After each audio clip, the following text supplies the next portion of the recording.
Good morning, student. Coming to the lesson Juno Park, Part B. Page number 32. Polengi. Obstinately. Obstinately means in a stubborn and firm manner. We want a few mad people now. See where the same ones have landed us. Robert, I feel like a fool.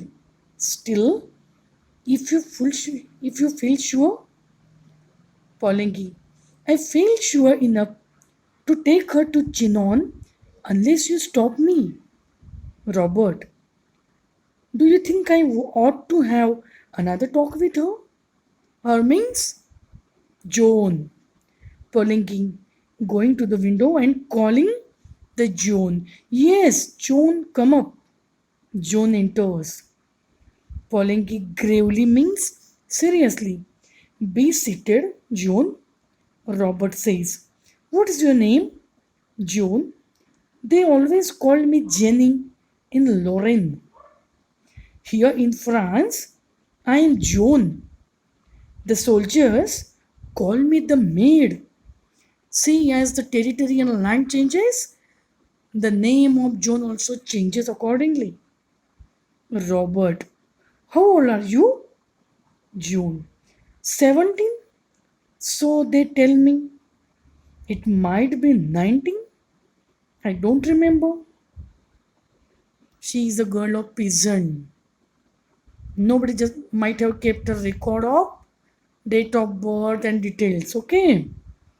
Robert says, I suppose you think raising a siege is as easy as chasing a cow out of a meadow. You think soldiering is anybody's job? Jones says, I don't think it. I don't think it can be very difficult if God is on your side. See the determination the young girl is having. Robert says grimly, have you ever seen English soldiers fighting? Have you ever seen them plundering? Means looting, burning, turning the countryside into a desert? Have you heard no tales of their prince, who is the devil himself, or of the English king's father? He's just tried to demotivate the girl and not to fight further. Jones says, you do not understand, Squire. Our soldiers are always beaten because they are fighting only to save their skins. What does it mean? To save their skins means to save their lives only. So their purpose was to live only and not to flee away the enemy. Again, Jones says, you do not understand, Squire. Our soldiers are always beaten because they are fighting only to save their skins.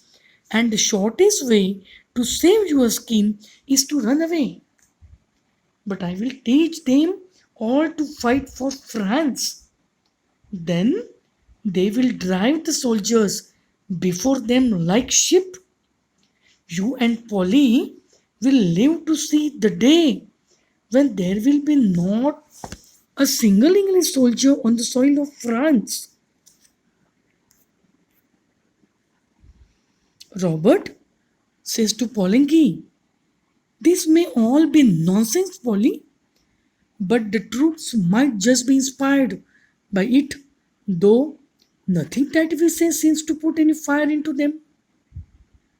Even the Dauphin might believe it, and if she can put some fight into him, she can put it into anybody. Because now Dauphin is just like a rat in a corner, in a chinon. Dauphin is who? Dauphin is a king's son, supposed to be seated on the throne of the king after him. Now Robert says, turning to Joan, now you listen to me and don't cut in before I have time to think. Your orders are that you are to go to Chinon under the escort of this gentleman and three of his friends. Joan, radiant, clasping her hands. Oh, thank you, Squire. Polangi, how is she to get into the royal presence? Robert says, I don't know. How did she get into my presence? I will send her to Chinon and she can say it. I send her.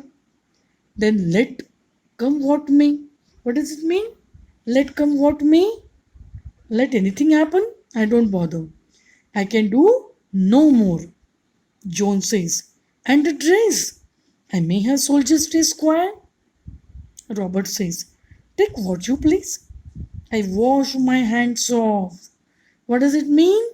Wash one's hat up in means not take any responsibility for it. Joan says, widely excited by her success. Success of what? Someone who manages to agree the squire to let her to go to Chinon. Come, Polly, she dashes out.